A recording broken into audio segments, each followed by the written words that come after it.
Assalamualaikum warahmatullahi wabarakatuh. Kita berjumpa lagi di channel Cresindo Production TV. Dan kali ini saya akan menghadirkan liputan khusus untuk pecinta olahraga tentang persiapan tim Cresindo FC menuju Liga 3 Asprop Gorontalo. Cresindo FC melakukan friendly match bersama beberapa tim peserta lainnya.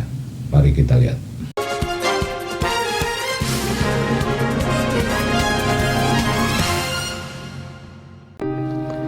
Oke guys, jadi kali ini 3 tim melakukan friendly match atau torpeo, dan inilah skuad tim Cresindo untuk kompetisi Liga 3 2021 Asprop Gorontalo.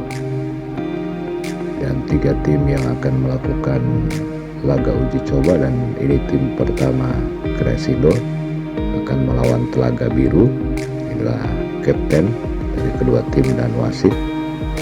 Ini suasana di dalam lapangan.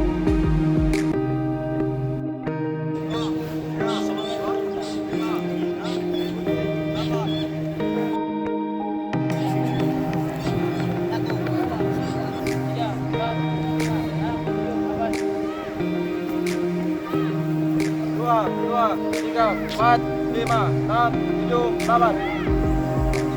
Ya, pertandingan pertama Cresindo menghadapi Telaga Biru FC yang dimenangkan oleh Cresindo dengan 1-0. Pertandingan kedua Cresindo mencoba pemain-pemain baru dan menyerah 0-1 dari PS Bulyohuto. Sementara pertandingan terakhir Telaga Biru menang 2-0 atas Bulyohuto.